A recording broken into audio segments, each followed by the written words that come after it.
Alright, let me just get this down real quick. I believe first you're gonna need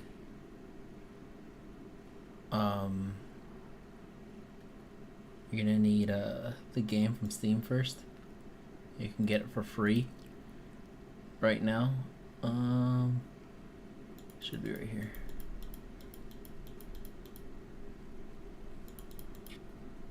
You can get it free from Steam though. It's by Bethesda. And just click on it, make it easy. Bethesda. Browse. Game. There you go. You can get Daggerfall and the Arena free. These are both the first two Elder Scrolls game. Arena's the first. Second is Daggerfall. I'm gonna have to download it real quick. After you download it, I mean you can play it like just based off of that. But from what I've been reading is that people don't like to play it like that, and there's a whole bunch of minor issues, nothing too big. But you want to go to Arena Setup Wiki, and first thing that should pop out is an official Elder Scrolls page. When you click through it, it's gonna look like this. Let me go through it. Make sure like that. All right. I got rid of that extra page just because I made an extra one.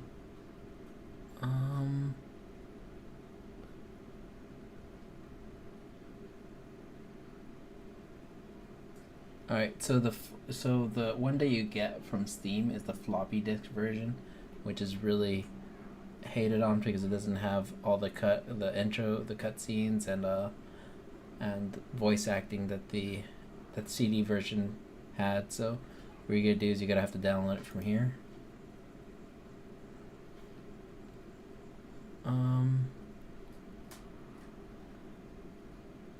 Where is it?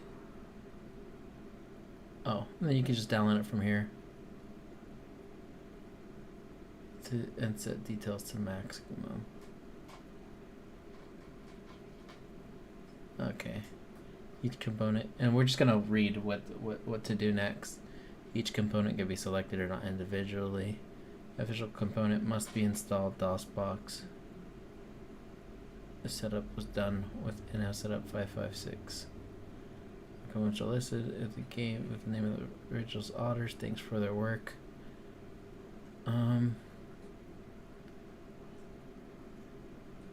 If DOSBox must be downloaded. Alright, so we're gonna do that.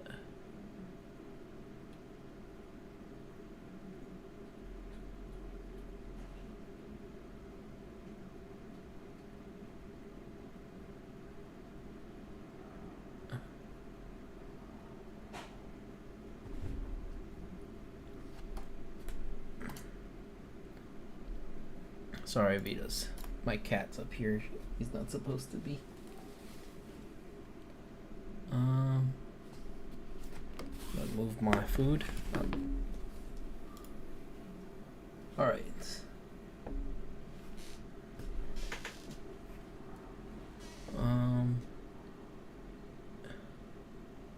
So you're trying to download latest version. Download now. Okay.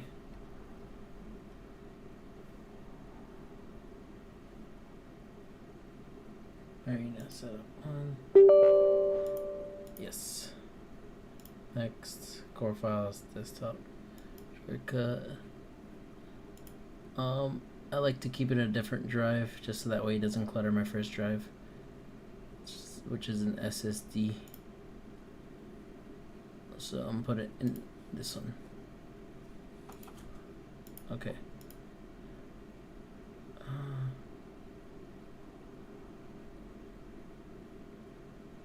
Actually, it might require me to set it up. And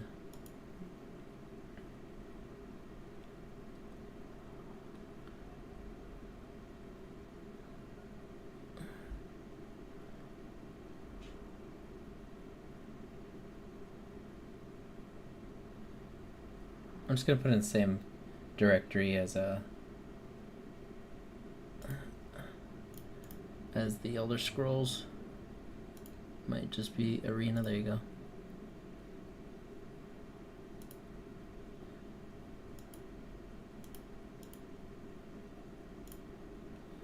Okay, run the game in a window. Right, let's activate it. Where is it added? DOSBox.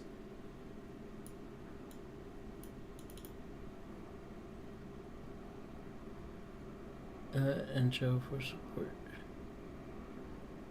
To adjust an HTTP speech control offline. I'm just gonna type in intro.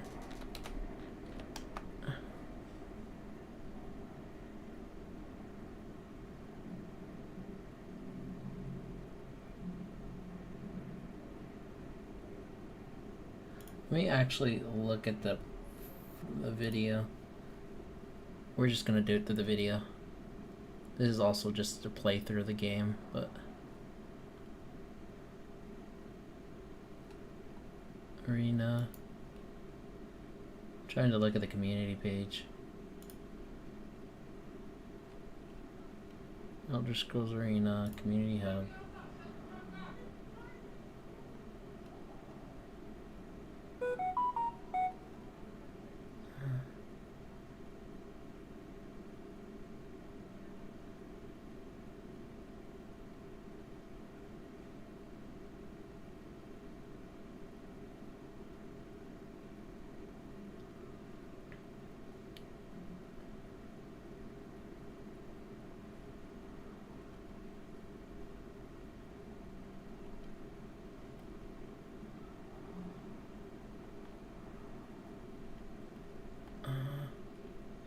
Should be guides. Let me just look up guides. That would be easier. I want to make sure I'm doing this correctly. Don't mess up anything. Alright. How to make the game infinitely better. Let's try that one. F4. That was actually helpful. I forgot, but you need to press F4. Okay, this one. This is the one I was trying to remove. Let's continue with the guide that I was taking earlier. I'm gonna eat now while this plays. DOSBox. Okay, so you just hit this arena setup.exe, get that download going. I've already done it, but I'll show you what it looks like. Essentially, you're going to get an install wizard, click next, accept their licensing agreements, pick your language and keyboard configuration, and it is a very small installation, so it's going to go pretty fast, and then you're good to go. And what it'll do is it'll give you a nice icon on the desktop where you can just start running the game. Okay, we'll get back to these controls in a second. Once everything's installed, we're gonna want to look at keep on this arena setup web page and look at maybe these advanced configurations to get this game to run a little smoother. Okay, so after you've installed it, go find where it installed to. Mine was in my C drive, and inside the arena folder you have all these configuration files. Okay, and we're not going to worry about a lot of them. We are only going to worry about how the DOSBox is configured. So that's called DOSBox.conf.com. So we're looking at DOSBox config.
Hold on, sorry, give me 1 second.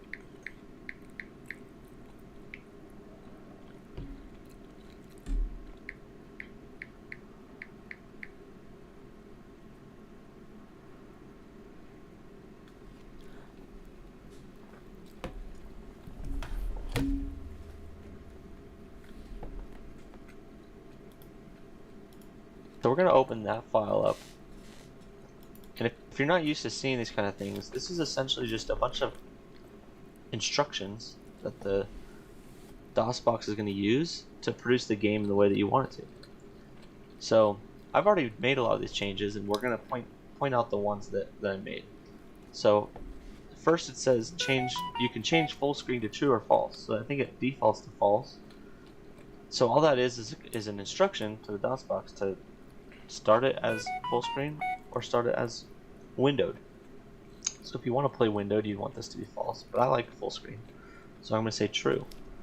The next one is and in game you can hit Alt Enter to switch between windowed and full screen. Okay, so the next one is search the line output equals surface.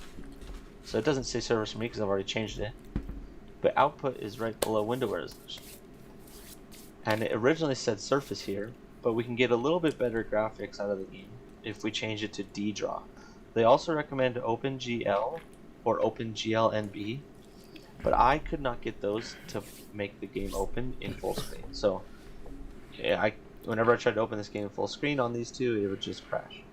So I recommend DDraw. Now for the next one, the resolution, that's kind of a personal. Right.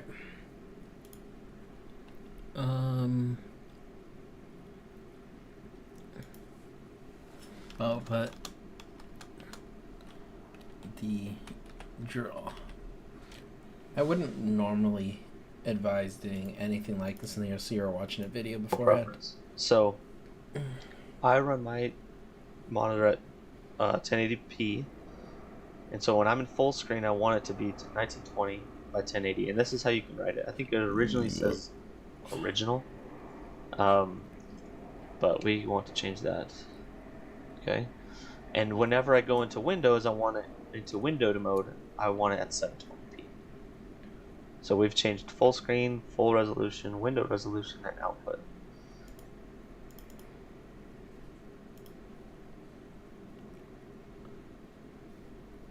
Okay. Let me double check my resolution.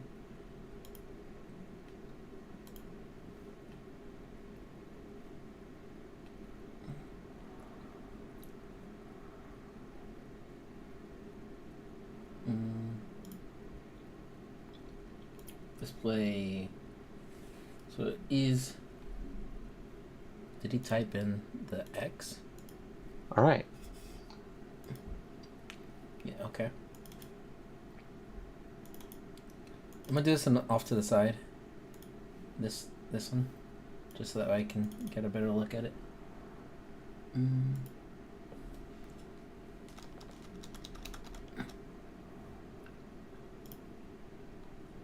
2560.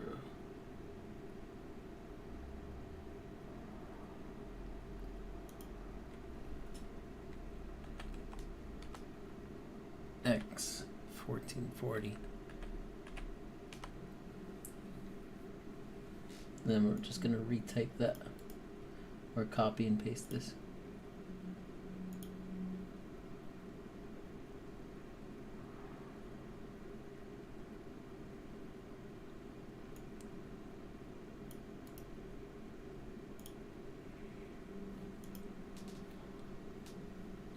Next one says scalar. So where's the scalar button? We go down to render. Scalar is under render. Okay, I found scalar. And originally it says normal to X here. And they give us all these options. So it's like, well, which one is the best? Luckily they give us some examples here. And we can look at an example output of these renderings. So this is the original in the top left. And we look at all these and which one would we rather have? So this one's kind of smoothed out. I don't want to lose too much of the feel of the old game. So I went for Super 2X SAI. and I like it. I have gone with HQ3X, but it's a little bit too blocky. And on the screen when you have thousands of pixels, it gets really hard on the eyes. So this one's a little bit smoother. And so that one does look like the best.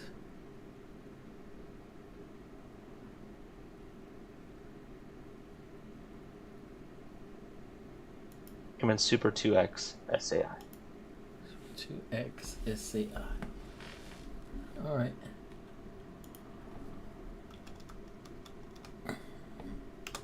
Super 2X SAI. For the scaler. Now these don't show up in this page here, but in some of the other research that I've done, down here where it says CPU cycles, it defaults to 20,000. And so this affects your frame rate and how smooth of transitions when you're moving left and right, as well as the speed of the game. So I initially put it to 50,000, but I found that the game was a little bit awkwardly fast. I don't think the game was built to have that kind of a refresh. I don't know if it's like a refresh rate, but I don't think it was built to have that fast cycles to maintain the original feeling of the game. So I recommend somewhere between 30 and 40,000 to have a nice balance between fluidity and maintaining the original feel of the game. So I'm going with 35,000, and it seems to be working well for me. So all we do is we save this file, exit out, and then we can start our game up. Okay, so I've gone ahead and made a new character for you guys to show you how to change the controls to something a little bit more ideal. So with the original control setup,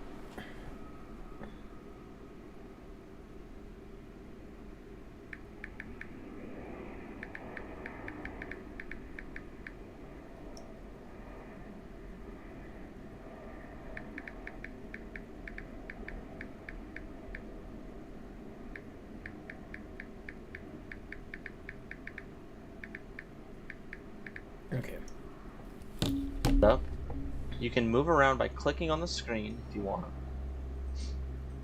That's pretty terrible, right? So we're not used to that. You can also move around on the keyboard, but you have to use the arrow keys.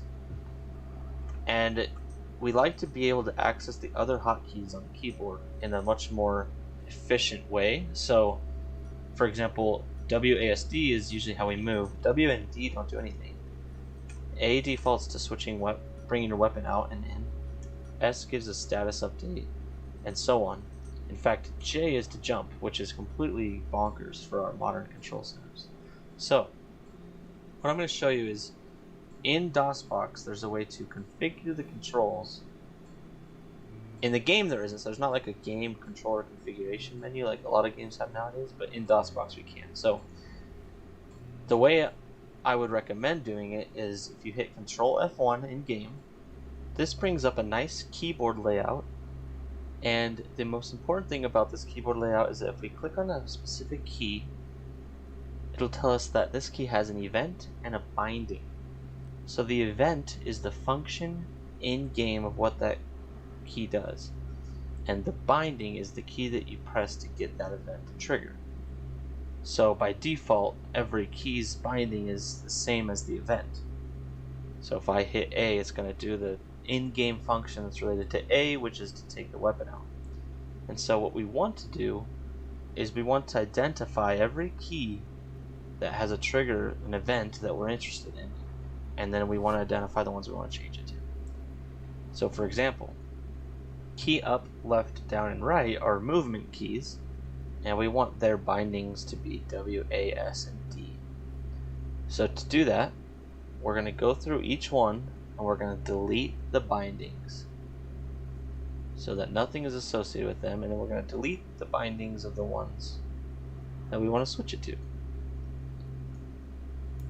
Okay, I'm going to move this over to my right screen.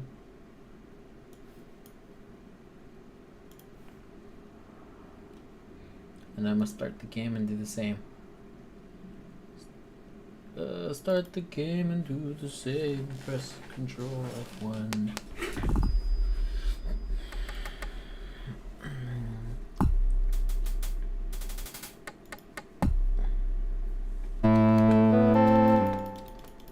just skipping through this.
Alright, Control F1. And now we Alright. Alright, so now I'm gonna do the same thing he said. Delete the functions for the ones that we want to use, which are the movement keys. The same for those.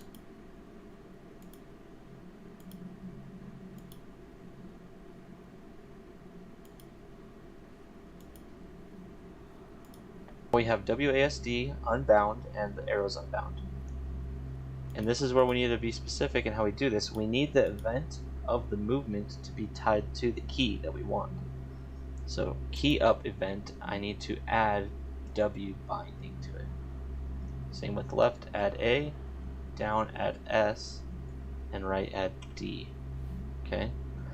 So hang with me here, it's a little bit add W movement to be tied to the key that we want. So key up event, I need to add W binding to it. Same with left, add A, down, add S, and right, add D. Okay? So hang with me here, it's a little bit confusing, or it can be a little bit confusing, but at the very end I'm going to show you what each key I changed has in terms of its event and its bind. So now we have these WASD that are not bound. Two of them, W and D, don't have a real function in-game, and A does and S does. So A takes out your weapon, and we want to think about what other key would be good for that. So I think F is a great key for that. So I'm going to delete F's, bind, and the key A functionality, I'm going to add F to it. S brings out the status of your player, and that's pretty important, and we want it quickly accessible, so status of your player, and that's pretty important to it. And the key A functionality, I'm going to add F to it. S brings out the status of your player, and that's pretty important, and we want it quickly accessible, so I'm going to give it to X, which is right there next. S bind, I think F is a great key for that. So I'm going to delete F's, bind, and the key A functionality of a real function in-game, and A does and S does. So A takes out your weapon, and we want to think about what other key would be good for that. So I think F is a great key for that. So I'm going to delete F's, bind, and the key A functionality, I'm going to add F to it. S brings out the status of your player. I'm going to add F to it. Key A functionality, I'm going to add F to it. Okay.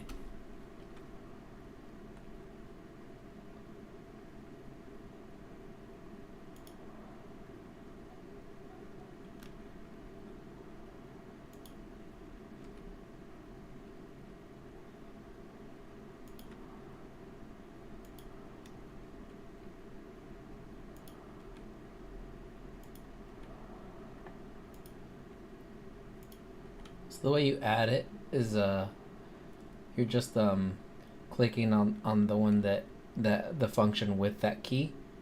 Press add, and then you press the letter that you do want it to function with. I might have pressed this one. Okay, no. And then this one, and then I'm just gonna put, I think, yeah, this one's fine. F. There you go. You see right here, event key. S brings out the status of your player, and that's pretty important, and we want it quickly accessible, so I'm going to give it to X, which is right there next to it. So delete X's and add X's bind to S.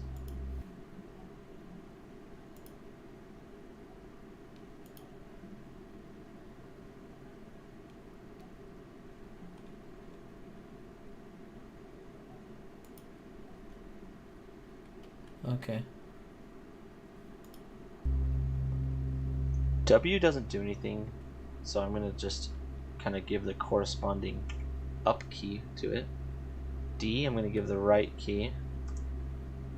F, I'm going to give the left key. And X, I'm going to give the down key. And the reason we want to fill those empty ones, even though they don't do anything in game, is because at some point we might want to type that letter, either in the map or in a save file. Okay.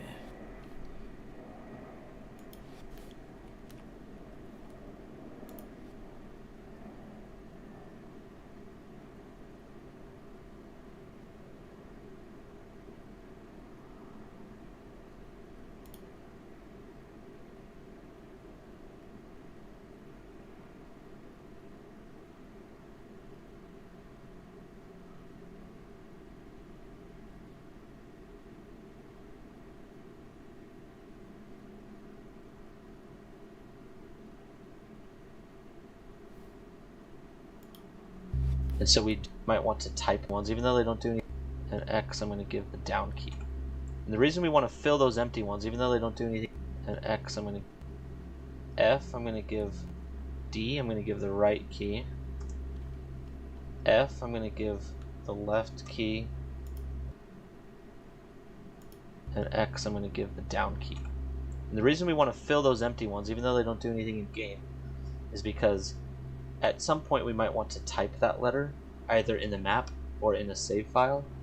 And so we do want to be able to type the letter F, and it's just unfortunate that we're going to have to hit the left arrow key. Similarly for X, we're going to have to hit the down arrow key and so on. But the advantage of having these way better controls in-game far outweighs that slight awkwardness of having to type a weird key to get a certain letter. Okay.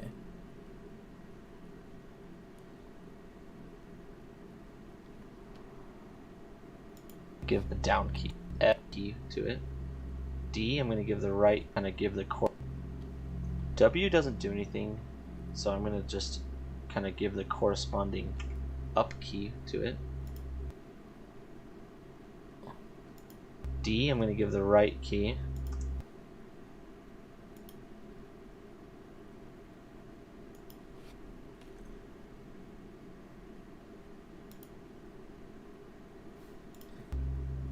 F, I'm going to give the left key, and X, I'm going to give the down key. That's fucked. Why is it backwards?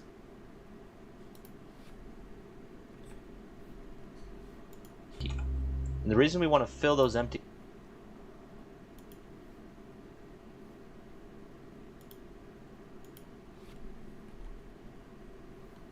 ones, even though they don't do anything in game, is because at some point we might want to type that letter, either in the map or in a save file. And so we do want to be able to type the letter F, and it's just unfortunate that we're going to have to hit the left arrow key. Similarly for X, we're going to have to hit the down arrow key and so on. But the advantage of having these way better controls in-game far outweighs that slight awkwardness of having to type a weird key to get a certain letter.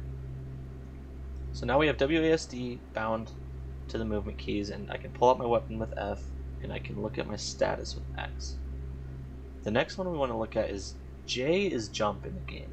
So I don't like that. I'm going to delete it off of J, and I'm going to end up giving it to space. So delete space is binding. The event J, I need to give the binding of the space bar. And now we need to think about what do I want to give the binding of J to? And my preference is to give that to journal. So journal is currently on L for log. Bar. And now we need to think about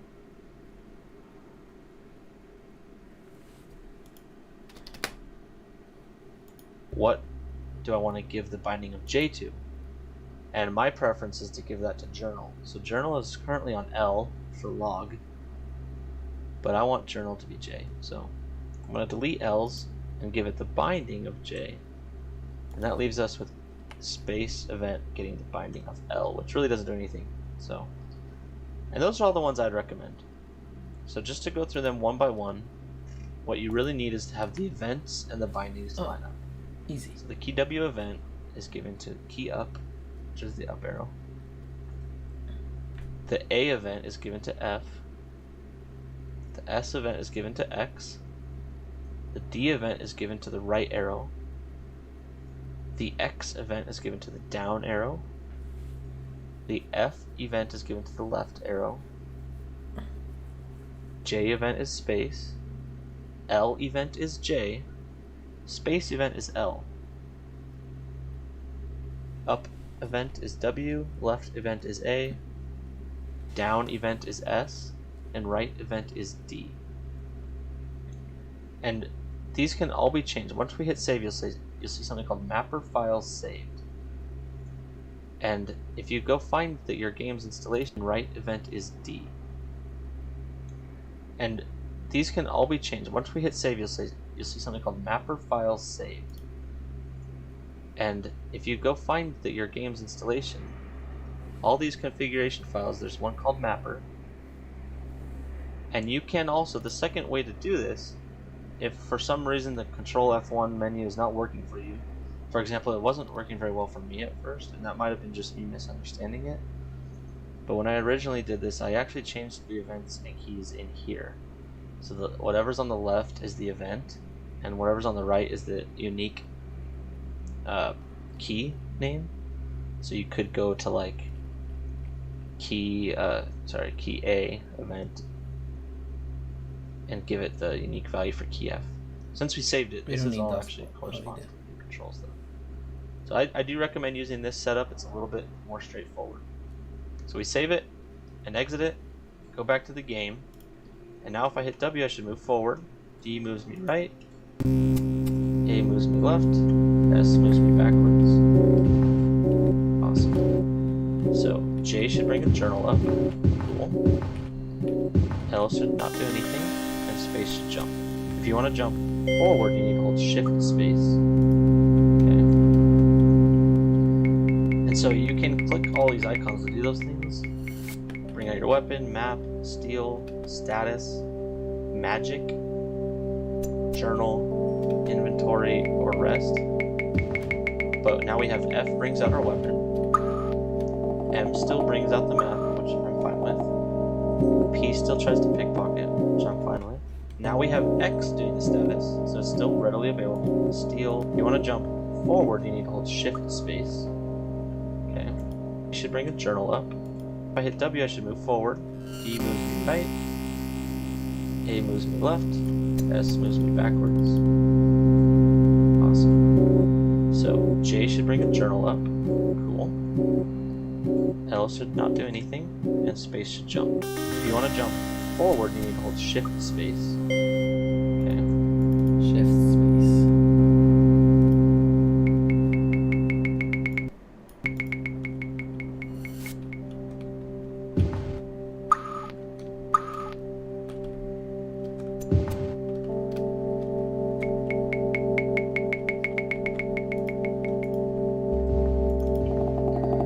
And so you can click all these icons to do those things. Bring out your weapon, map, steal, status, magic, journal, inventory, or rest.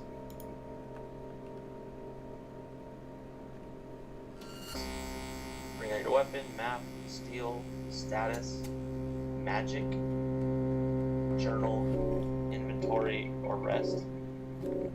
But now we have F brings out our weapon.